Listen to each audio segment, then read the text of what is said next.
নড়াইল জেলার নড়াগাতি থানার অন্তর্গত জগানিয়া মাদ্রাসাতুল মোবারকের 3 দিন ব্যাপী তাফসীরুল কোরআন মাহফিলের স্বনামধন্য সভাপতি, সামনে বসা মুসলমান ভাইরা, পর্দার আড়ালের সম্মানিতা মা এবং বোনেরা, প্রশাসনের ভাইরা, প্রাণপ্রিয় নড়াইলবাসী, পৃথিবীতে 3টা জায়গায় যদি কেউ সম্পদ খরচ করে, সময় খরচ করে, কষ্ট স্বীকার করে, কিয়ামতের দিন আল্লাহ ওই সম্পদের ওই সময়ের হিসাব নেবেন না।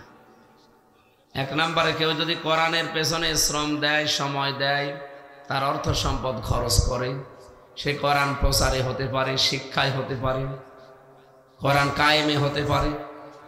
কিয়ামতের দিন যে সম্পদ আপনি ব্যয় করলেন দুনিয়াতে, এই সম্পদের এই সময়ের হিসাব আল্লাহর কাছে দেওয়া লাগবে। এখানকার যিনি দায়িত্বে আছেন, কি নাম জানি না আমি, নাসরুল্লাহ, মুফতি নাসরুল্লাহ সাহেব, যে এতক্ষণ পর্যন্ত আপনাদের শোনাচ্ছিলেন, এত কথা মনে বলা লাগতো না। একবারে এই আয় হয় বছরে, এই ব্যয় হয়, কারণ উনি তো আপনাদের কাছে এভাবে টাকা পয়সা কালেকশন করেন না, তোলেন না। সুতরাং অত কিছু বলার এলাকার দরকার নেই। কেউ যদি শত্রুতা, ওই যে বলছিলেন কথার মাঝে অনেকে শত্রুতা করে, ব্যক্তিগত শত্রুতার কারণে যদি কেউ নবীর ঘর এই মাদ্রাসার পেছনে লাগে, তার কপাল কিন্তু নষ্ট হয়ে যাবে। আপনার রাগ হয়তো ব্যক্তিগতভাবে তার উপরে থাকতে পারে, নবীর ঘর মাদ্রাসা এ বিষয়ে কোনো সন্দেহ আছে? এই জন্য এখানে কোরআন শিক্ষা দেওয়া হচ্ছে, এখান থেকে কোরআন প্রচার হবে, এবং যারা বের হবে তারা কোরআন কায়েমের একজন সৈনিক হবে। আর আমি বারবার কথা মানুষকে সারা দেশ সহ বিশ্বের যতগুলো দেশে ঘুরছি, প্রত্যেকটি জায়গায় মুসলিম অমুসলিম সবাইকে বলি, ভাই কোরআনটা পড়েন। সেদিন যশোরে এক কলেজের অধ্যাপক, বিসিএস ক্যাডার, উনি হিন্দু মানুষ, বললাম যে স্যার আপনাকে ইসলাম গ্রহণ করতে আমি বাধ্য করি না, জোর জবরদস্তিও করি না, কারণ লা ইকরাহা ফিদ্দীন, আমাদের ধর্মে কোনো বাড়াবাড়ি নেই, জোর জবরদস্তি আমাদের ধর্মে আছে।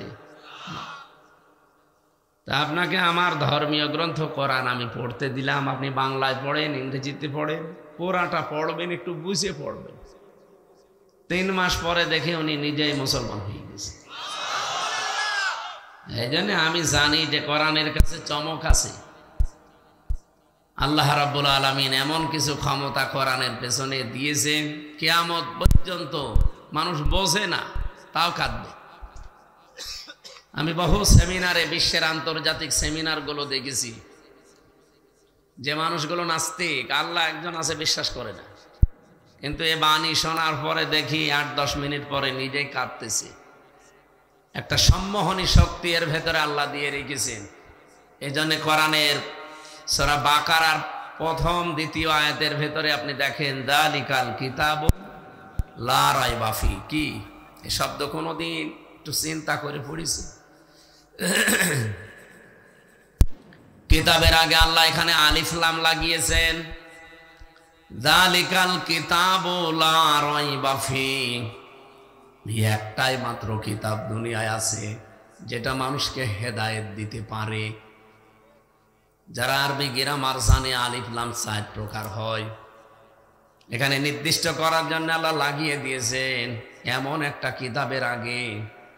এই কোরআন শরীফের নাম আমি তাফসিরে বাইজাবিতে পেয়েছি 55টা, বিশেষ নাম 5টা, আল কোরআন, আল ফুরকান, আল জিকির, আল কিতাব, আত তানজিল। কয়টা? 4 নাম্বার কি বললাম? আল কিতাব। এটা কিতাবের আগে আলিফ লাম আছে।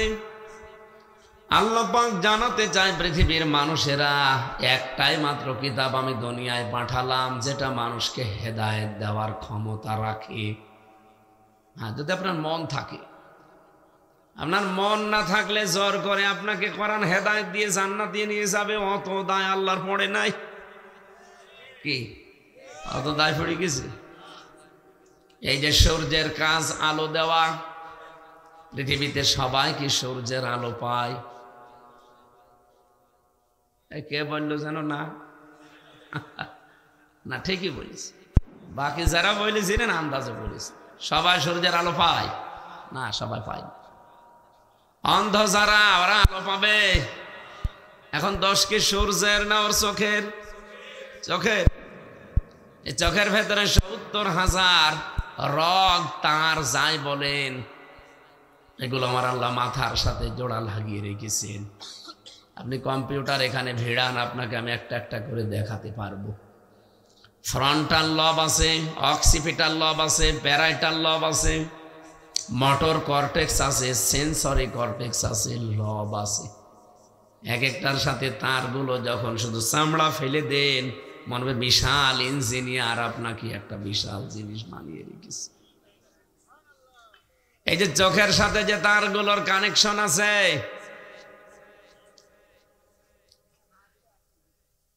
এই তারের ভেতরে বিজ্ঞান এখন দেখতে পাচ্ছে খুব বেশি হলো যেটা ৩টা এই রগ বা তার অকেজো হয়ে যায়, দুর্বল হয়ে যায়, আপনিও কালকে থেকে সূর্যের আলো আর দেখতে পাবেন না। তাহলে যে মানুষগুলো দেখতে পায় না, চোখ কিন্তু আমার মতোই, তাকাতেও পারে কিন্তু দেখে না, ওই রগগুলো দুর্বল হয়ে গেছে অথবা অকেজো হয়ে গেছে। আল্লাহ আমাকে ওই রকম করতে পারে না, না না পারে না। এই পারে বিশ্বাস করলেই তো মানুষ অন্তত দুনিয়ার অপরাধ ছেড়ে দিতে বাধ্য। পারে, এইটাই তো আমরা মনে করি পারে। এই জন্য আজকের আলোচনার বিষয় সন্দেহ। আমি আয়াত তেলাওয়াত করার সময় 2টা শব্দ একটু জোর দিয়ে পড়েছিলাম, কোন 2টা মনে আছে? সুম্মা লাম ইয়ারতাবু, এটা আমি ডবল পড়েছি, আর একটু জোর দিয়ে পড়েছিলাম কারণ আজকের আলোচনার বিষয় এইটা। আল্লাহ বলে সুম্মা লাম ইয়ারতাবু, তারা সন্দেহ করে না। আমার এই ৭০,০০০ রগের ভেতরে 3টা রগ আল্লাহ অকেজো করে দিলে আমিও যে কালকে ওই অন্ধের মতো দেখতে পাবো না, এ ক্ষমতা আল্লাহর ১৫০০ বছর আগে ছিল, এখন আর নেই। এটা আছে কিন্তু আমাদের সন্দেহ আছে না, মানে আপনি বললে হবে। আজকের আয়াত বলবে যে হ্যাঁ সন্দেহ আছে। এই সন্দেহটা দূর করার জন্য শেষের দিকে আমরা একটা টান দিয়েছিলাম, উলাইকা হুমুস সাদিকুন। ভাই যান, তাড়াতাড়ি যান। আমি আসলে ডিস্টার্ব হলে কথা ভুলে যাই। আপনাদের মতো এত ভালো মেধা তো আমার না, একটু ডিস্টার্ব করবেন না ভাই, আমি মাপ চাচ্ছি। যতটুকু শোনেন, যদি 15 মিনিটও শোনেন, নিস্তব্ধভাবে শুনে বাড়ি চলে যান। আপনি 15 মিনিটই যথেষ্ট। এ পৃথিবীতে সবচাইতে বেশি বক্তব্য দিয়েছিলেন মুহাম্মদুর রাসূলুল্লাহ। তার উপরে এত সুন্দর বক্তব্য আজ পর্যন্ত কেউ দিতে পেরেছে? কেউ পারবে? তার জীবনের সবচাইতে বেশি কথা ছিল মাত্র 27 মিনিট। বিদায় হজের ভাষণে যে 14টা পয়েন্টের উপরে কথা বলেছিলেন, কয় মিনিট? এই 27 মিনিটে কি এমন কথা বললেন? আমি 14টা পয়েন্ট আমি মুখস্থ এখন সূরা ফাতিহার মতো শুনিয়ে দিতে পারবো, কিন্তু এর ভেতরে আল্লাহর নবী যা বলেছিলেন ওই 27 মিনিটে, কিয়ামত পর্যন্ত মানুষ শুধু এখান থেকে নিতেই থাকবে, শেষ হবে না। কি বলেছিলেন আপনি বলেন তো? আমরা 2-3 ঘন্টা ওয়াজ করি, আমাদের ভেতরে তো কোনো মাল নেই, খালি বলে যায় আপনি শুনিয়ে যান। আর নবীদের এক একটা কথা নিয়ে আজ ১৫০০ বছর চলছে, মানুষ গবেষণা চালাচ্ছে, গবেষণা করে করে ওখান থেকে বিভিন্ন জিনিস নিচ্ছে। আজ পর্যন্ত নেওয়া শেষ হয়ে গেছে? শেষ হবে? কোনোদিন শেষ হবে? তাহলে কি বলেছিলেন উনি, ওই রকম কথা বলা দরকার আমাদের। আপনি কথা কম বলেন, কিন্তু সেখান থেকে যেন এমন কিছু নিয়ে আমরা বাড়ি যেতে পারি যেটা আমার জীবনের মোড় ঘুরিয়ে দেবে ইনশাআল্লাহ। আমার যে কথা ছিল আল্লাহ রাব্বুল আলামিনের, নবীজির, এই 2 জনের কথার উপর কোনো সন্দেহ যেন আমাদের না আসে।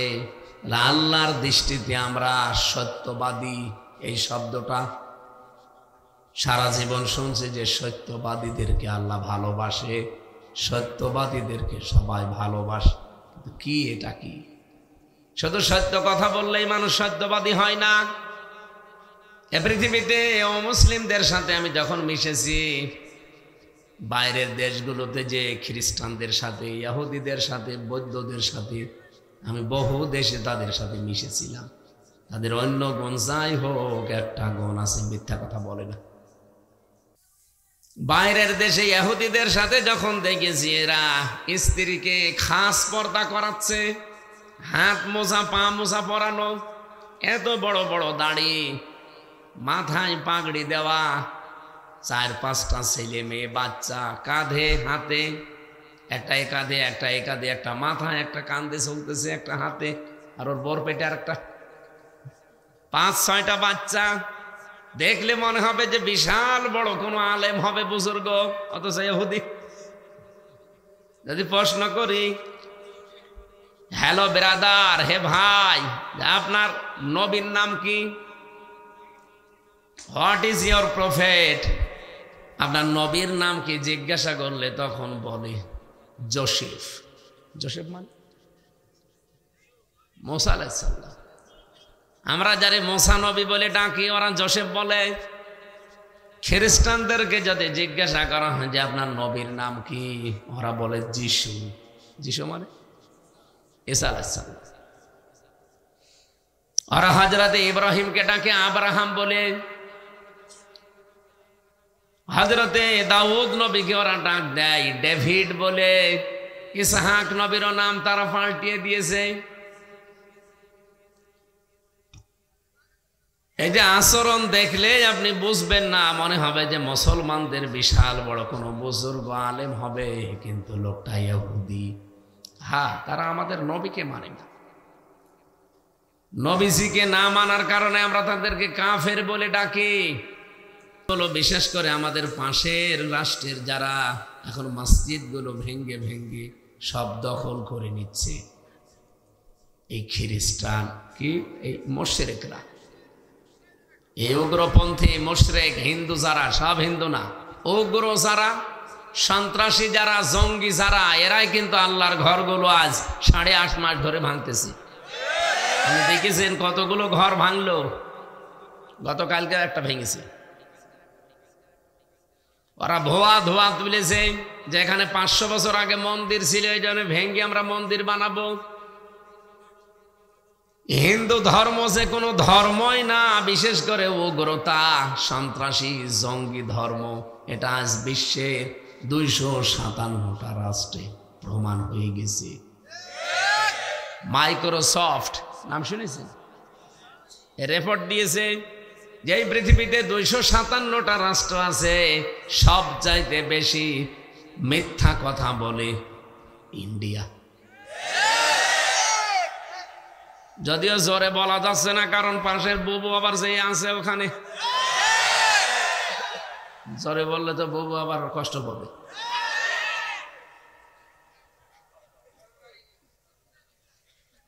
যাই হোক, বুবু আছেন একটু ভালো করে থেকে, এর কারণ ওদের তো চরিত্র ভালো না।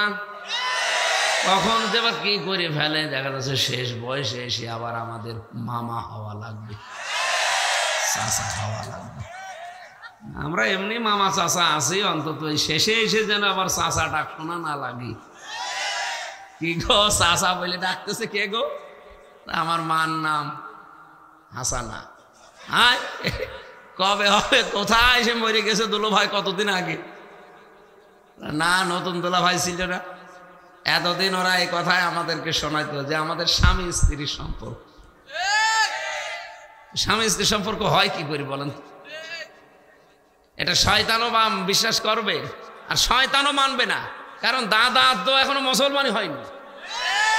এখন যদি দাদার মুসলমানি দেওয়া লাগে, এই বয়সে আপনি হাসাম পাবেন কোথায়? দাদার যে বয়স, এই বুড়ো বয়সে যদি মুসলমানি দেওয়া লাগে, হাসাম লাগবে বুড়ো।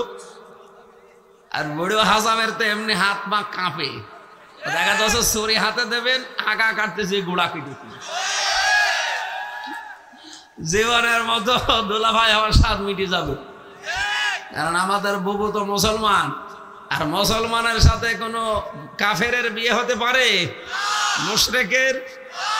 হ্যাঁ, হতে পারে যদি সে মুসলমান হয়। তাহলে তারা আগে মুসলমানি দিয়ে কালেমা মালেমা পড়িয়ে এরপরে বিয়ে শাদী। এই জন্য জোরে কিন্তু বলতেও পারছি না, এই মুশরিকদের একটা রত্ন সেখানে পড়ে আছে।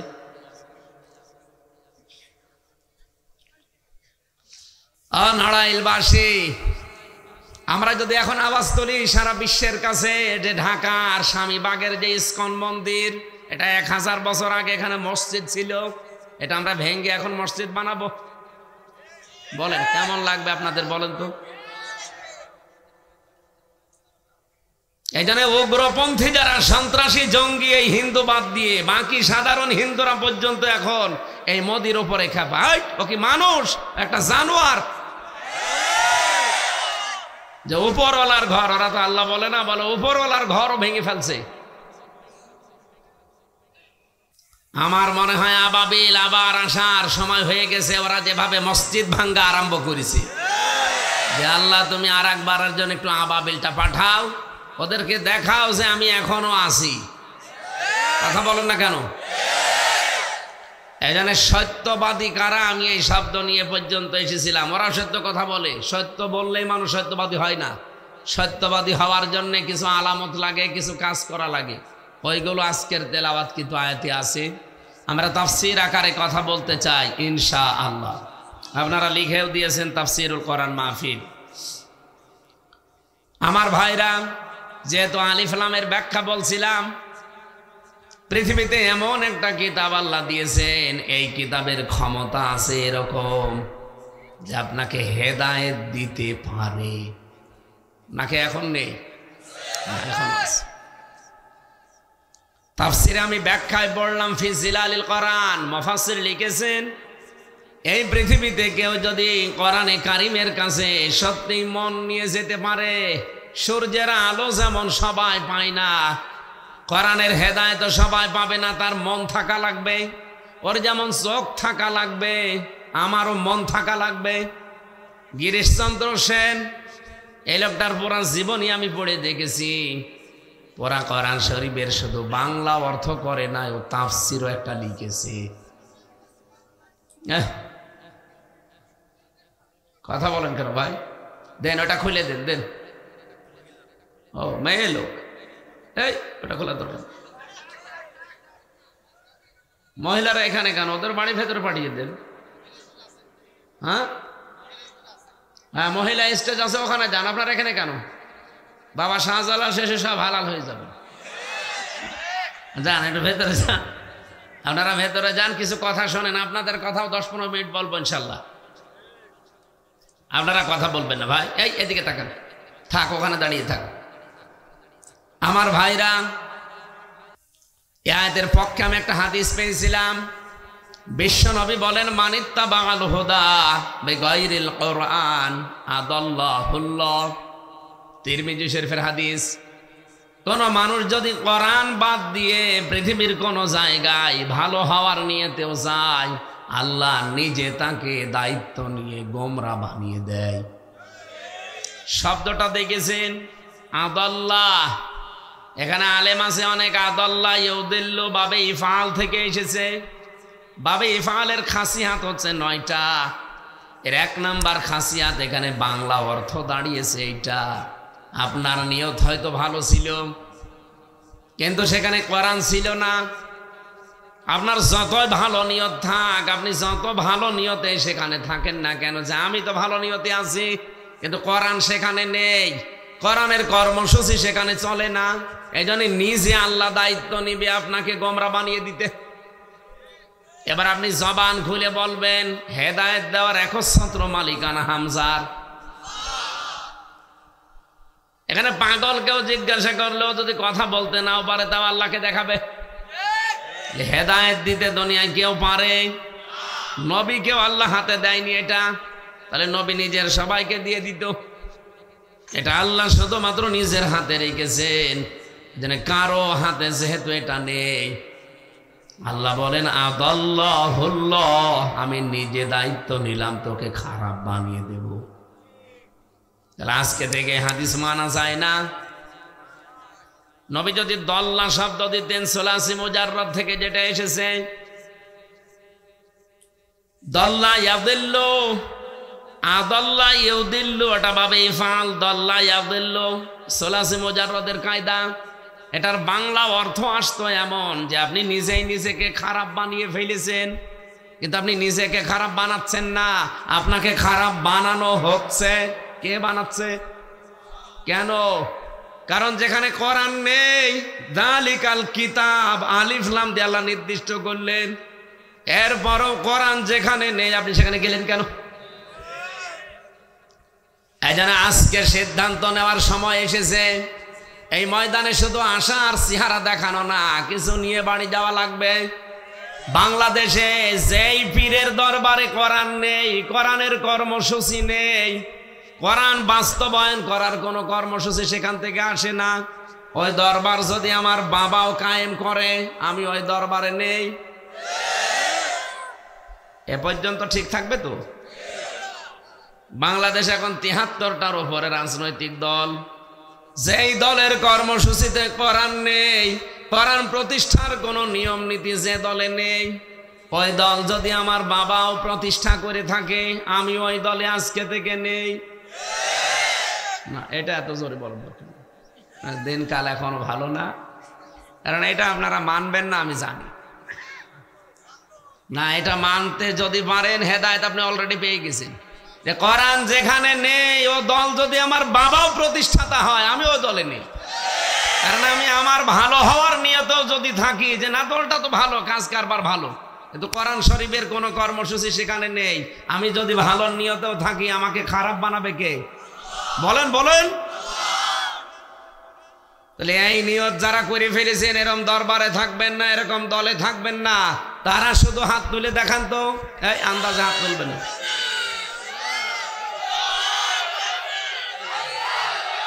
আলহামদুলিল্লাহ, আমি জানি অনেকে হাত তোলেনি, আমি দেখেছি, অসুবিধা নেই। আপনি খারাপ হবেন, গোমরা হয়ে যাবেন, আপনি জাহান্নামে যাবেন। এদিকে আসেন, পেছনে আর একটা লাথি দেই, আপনি আরো তাড়াতাড়ি চলুন। আপনাকে আমি শোনালাম কি, আর আপনি কিভাবে বসে আছেন মূর্তির মধ্যে বলেন? তাহলে আমি কার সামনে ওয়াজ করবো এখন বলেন? যারা হাত তুললেন অন্তত তাদের সামনে করি নাকি? হ্যাঁ, ঠিক আছে।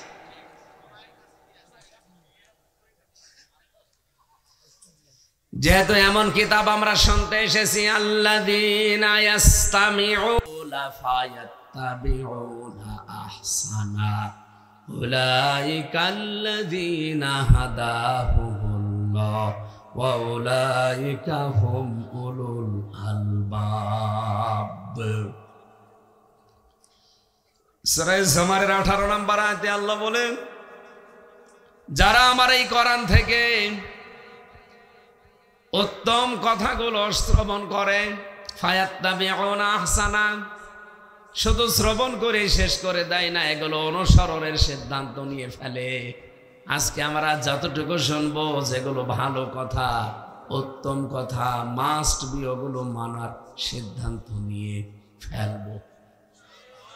উলাইকাল্লাযীনা হাদাহুমুল্লাহ, আল্লাহ বলেন এরকম মানুষদেরকে আমি হেদায়েত দেব।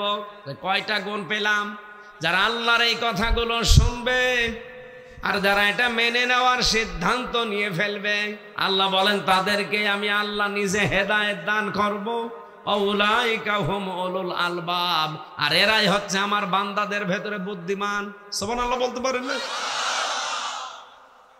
এখন যারা শুনতে এসেছি, সত্যি সত্যি কোরআন যেহেতু সবাইকে হেদায়েত দিতে পারে, কিন্তু আমারও নিচের একটা যোগ্যতা থাকা লাগবে। এই গিরিশচন্দ্র সেন, এই লোকটা নরসিংদী জেলায় বাড়ি, আমি নিজে গেছি তার বাড়ি দেখতে। সারাটা জীবন কোরআন পড়েছে বেশি আমাদের চাইতে, বুঝেছে বেশি আমাদের চাইতে, লিখেছেও বেশি আমাদের চাইতে। এখানে স্টেজে যত আলেম বসে আছে, যারা আশপাশে চেয়ার পেয়েছেন, এখানে জ্ঞানী গুণী যারাই আছেন, কেউ গ্যারান্টি দিতে পারবেন না, আমি নিজেও না, যে পড়া কোরআন শরীফের প্রতিটি শব্দের অর্থ আমার জানা আছে। পারবে? কেউ পারবে না। আমারও এখন ক্ষমতা নেই। আমি পড়াটা পড়েছি কতবার আমার নিজেরও হিসাব নেই, কিন্তু আমার মনে নেই। বলেন তো, এতবার আমি স্টাডি করার পরও এখন প্রত্যেকটা শব্দের অর্থ আমার মনে নেই। অথচ লোকটা হিন্দু মানুষ। চিন্তা করে দেখেছেন তাহলে আমার চাইতেও পড়েছে কত বেশি। আমার কোরআনের ওপরে অনার্স মাস্টার্স করা, আমার কামেল করা কোরআন নিয়ে। এরপরেও আমার প্রতিটি শব্দের অর্থ আমার মনে নেই, অথচ কতবার এক একটা শব্দের অর্থ পড়েছি আমি নিজেও জানি না। এত সূক্ষ্ম মেধা আল্লাহ আমাকে দিয়েছে যে 6 মাসে আমি কোরআন শরীফ মুখস্থ করেছি। 6 মাস লেগেছিল মাত্র আমার পুরা কোরআন মুখস্থ করতে। তাও আমি আয়াত, পারা, পৃষ্ঠা, লাইন, রুকু, সূরার নাম সব এভাবে পড়েছি, শুধু হাফেজি না। এত তাড়াতাড়ি সূক্ষ্মভাবে মুখস্থ করে দাঁড়িয়ে পুরা 30 পারা শুনিয়ে দিলাম। এত মেধা থাকার পরও লোকটার সাথে আমি পারলাম না। শুধু আমি একা না, এখানে কেউ পারবেন না। গিরিশ চন্দ্র সেন আমাদের চাইতে কোরআন পড়েছিল আরো বেশি, লিখেছিল আমাদের চাইতে আরো বেশি। বলেন বলেন, কিন্তু হেদায়েত পায়নি। মারা যাওয়ার পরে তারা আমাদের মতো কবরে দেয়নি, তারা আগুন দিয়ে পুড়িয়ে ফেলেছে। কেন? কারণ তার মন ছিল না। এত পড়ে, এত বুঝে, এত লেখার পরে, এত সম্পর্ক কোরআনের সাথে, এরপরও হেদায়েত আল্লাহ দেয়নি। কারণ হেদায়েত পাওয়ার জন্য মন থাকতে হয়। আপনার যদি মন তৈরি না হয়, আমির হামজা না, কাবার ইমাম এসে ওয়াজ করলো, আপনার কিছু হবে না। এই জন্য 1-1.5 ঘন্টা যদি কথা বলিও, মন তৈরি করেন আগে, যে যা বলছে এটা হামজার বাবার কথা না, এটা আমার নিজের জন্যই বলছে। ফামান সুহসিহা আনিন নার ওয়া উদখিলাল জান্নাতা ফাকাদ ফাজ। সূরা আলে ইমরান 185 নম্বর আয়াত, মাঝের অংশে আছে। 4 নম্বর পারার 13 নম্বর পৃষ্ঠার 12 নম্বর লাইনে পাবেন। রব্বুল আলামিন বলেন, ওই লোকটার জীবন সফল যাকে আল্লাহ জাহান্নামের আগুন থেকে মুক্তি দিয়ে জান্নাতে দিয়ে দিয়েছে। এটা একটা অর্থ। আর একটা অর্থ আছে, আমি দ্বিতীয়টা বলার জন্য আয়াতটা পড়লাম। তাহলে একটা অর্থ বুঝলেন, আসল সফলতা বিফলতায় দুনিয়ার জীবনে না, এটা পাওয়ার জন্য মরণের পরে আখিরাত। আর দুনিয়ার জীবনে কোনটা? রব্বুল আলামিন যেহেতু ফাকাদ ফাজ দিয়েছেন, দুনিয়াতে আপনি যখন দেখবেন জাহান্নামের যে কাজগুলো আছে এগুলো আস্তে আস্তে আপনি ছেড়ে দিতে পারছেন, আর জান্নাতের কাজগুলো একটা একটা করে ধরতে পারছেন, তখন বুঝবেন আল্লাহ আপনার জীবন সফল করে দিচ্ছে। আপনি নিজের সাথে মিলান তো। আগে চুরি করতেন, এখন করেন না। আগে নামাজ পড়তেন না, এখন পড়েন। আগে বোনকে ফাঁকি দিয়েছিলেন, এখন আর দেন না। আগে স্বামীকেও ফাঁকি দিয়েছিলেন, এখন আর দেন না। আস্তে আস্তে যে ফিরে আসতেছেন, আপনি বিশ্বাস করতে পারেন আল্লাহ আপনার জীবন সফলতার দিকে নিয়ে যাচ্ছে। আল্লাহ হেদায়েত দিচ্ছে কিনা আপনি নিজেই তার প্রমাণ। আমার কাছে এসে জিজ্ঞাসা করা লাগবে না। আপনি কি নিজের দিকে তাকাবেন আর মনের দিকে তাকিয়ে দেখবেন আপনি আসলে হেদায়েত পাওয়ার যোগ্য কিনা। যেতে এত বড় দামি নিয়ামতটা আল্লাহ যারে তারে দেয় না, আল্লাহ পাক এটা দান করে তাদেরকে যারা এটা পাওয়ার যোগ্য। আমাকে এমন ভাবে তৈরি করা দরকার এখন থেকে, আল্লাহ যেন দয়া করে এত বড় নিয়ামত হেদায়েত আমারে দান করে দেন। আমরা যেহেতু কোরআন শুনতে এসেছি, কোরআনে কারীম সম্পর্কে যে কথাটা জানালাম, এক কথা জবাব দিচ্ছি, এদিকে তাকান। হেদায়েত দেওয়ার একচ্ছত্র মালিকানা তাহলে কার? আর ওই ক্ষমতাটা আল্লাহ কাকে দিয়েছেন? কোরআনকে। বলেন বলেন। এর ভেতরে পাওয়ার আছে, কিন্তু আমার একটা জিনিস থাকা লাগবে, মন। আমার মন তৈরি হলে আল্লাহ আমাকে দেবে, মন তৈরি না হলে জীবনও আমাকে দেবে না। হ্যাঁ, উপকার কিছু হয়তো কোরআন মেনে নিলে আমি পাবো, যেটা কাফেররাও পায়। আপনি আমেরিকার দিকে তাকান, ওরা কোরআন আল্লাহর কিতাব বিশ্বাস করে না, কিন্তু এই কোরআন থেকে তারা রাজনৈতিকভাবে, পারিবারিকভাবে, সামাজিকভাবে কিছু নিয়ম নীতি মেনে নিয়েছে। এজন্য কোরআনের উপকার তারাও পায়। কোরআনে আছে, আর রিজালু কাওয়ামুনা আলান নিসা, এ পৃথিবীতে নেতৃত্ব দেবে পুরুষ, আর মেয়েরা হবে তাদের আজ্ঞাবহ। এটাকে আমি বানালাম। সূরা নিসার 34 নম্বর আয়াতের প্রথম অংশে আছে। 5 নম্বর পারার 2 নম্বর পৃষ্ঠার 10 নম্বর লাইনে পাবেন। এই আয়াতটা হয়তো আমরা বিশ্বাস করি কিন্তু মানি না। আমেরিকা আজ 236 বছরে আয়াতটা মেনে চলছে। এই জন্য ট্রাম্পের মতো একটা মাতালকে তারা দায়িত্ব দিয়েছে, কমলা হ্যারিসের মতো একটা বড় শিক্ষিতা মেয়েকে দেয়নি। কারণ পুরুষ হবে নেতৃত্বদাতা, নেতা। নেতৃত্ব দেওয়ার জন্য পুরুষকে আল্লাহ বানিয়েছে, আর মেয়েরা হবে তাদের আজ্ঞাবহ। ওরা জাতে মাতাল হলো তাহলে ঠিক আছে। এই আয়াতের ব্যাখ্যায় একটা হাদিস পড়েছি, লা ইয়াফলিহা কওমুন ওয়াল্লাহু আমরহুম ইমরাতুন। ওই জাতি কখনো সফল হচ্ছে না, হবে না, যেই জাতির নেতৃত্বে আছে কোনো মহিলা। দেখেন তো ওরা মাতাল না, জাতে মাতাল, তাহলে ঠিক আছে। এই জন্যে তো পৃথিবীতে দাঁড়িয়ে আছে। আর আমরা জাতেও মাতাল, তাহলেও মাতাল।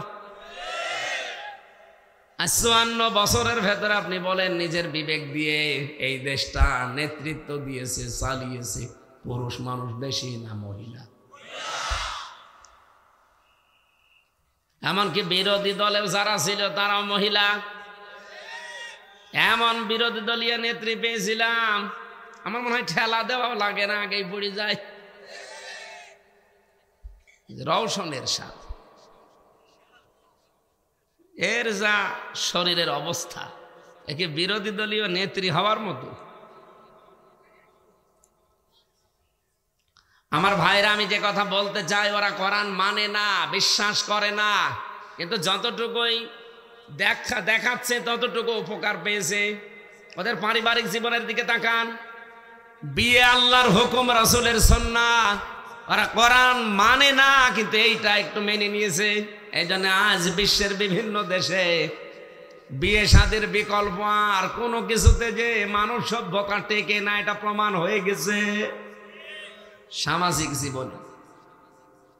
বাইরের দেশগুলোতে আমি গিয়ে দেখেছি, ওরা এত উন্নত, কিন্তু রাত 9টা, 8:30, 9টার পরে আর মার্কেটগুলো খোলা রাখতে পারে না।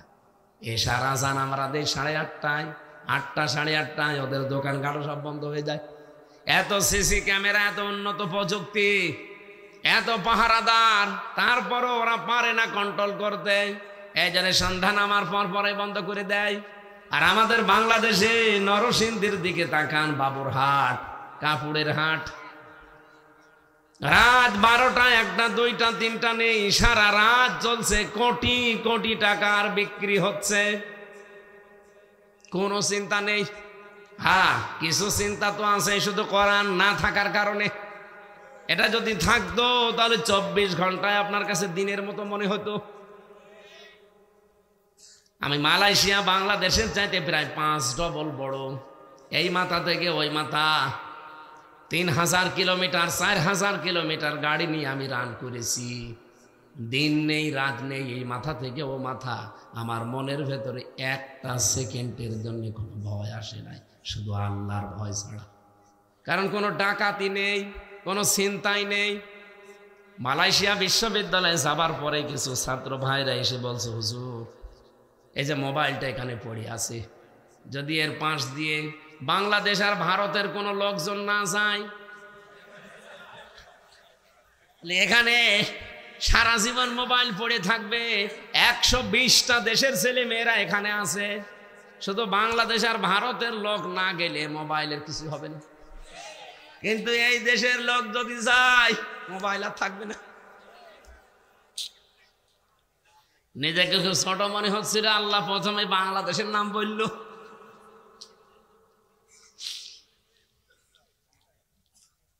তারপরেও সেখানে 100 ভাগ কোরআনের আইন জারি নেই, অন্তত কিছুটা আছে, কিছুটা নিয়ম নীতি আছে। তাই যদি এরকম হয়, 120টা দেশের ছেলে মেয়েরা লেখাপড়া করছে মালয়েশিয়া বিশ্ববিদ্যালয়ে।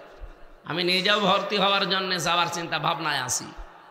বলেন, সেখানে শুধু আমারে জানাচ্ছে যে এই যে বড় বড় হলগুলো, কত হাজার হাজার ছেলে মেয়েরা এখানে আছে, মোবাইল পড়ে গেছে, কেউ তাকাবেও না, যার যার কাজ শেষে করছে।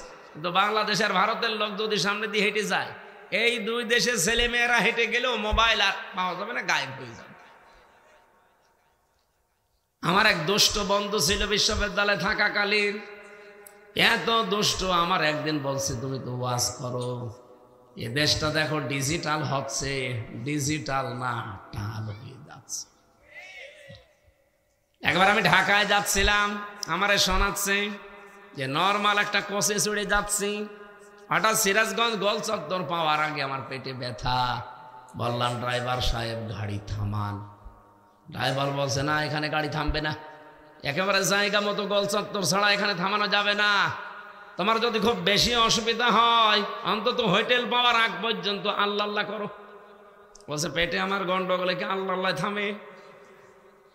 পেছনে যে দেখে একটা সিট খালি পড়ে আছে, ওই যে সিটের পেছনে থাকে পলিথিন বমি করার জন্যে, একটা নিলাম, 2 সিটের মাঝখানে ওই কাজ করে ফেললাম। চিন্তা করছি এখানে রেখে গেলে তো আমার বদনাম হয়ে যাবে। পকেট থেকে একটা সাদা রুমাল বের করে 4 কোনা করে বাঁধলাম, পেছনের জালানার কাজ খুলে দিয়ে আল্লাহর নাম নিয়ে ফেলে দেব। আল্লাহর ইশারা পেছনে হাঁটছিল মোটর সাইকেলওয়ালা। পড়বে কি পড়বে একেবারে মোটর সাইকেলের সামনে। মোটর সাইকেলওয়ালা চিন্তা করছে কি গো, নতুন রুমালে বাস থেকে পড়লো কি? রুমাল যখন নতুন, ভেতরের জিনিস মনে হয় নতুনই হবে। ভেতরের জিনিস কি নতুন? জিনিস নতুন। কি হলো?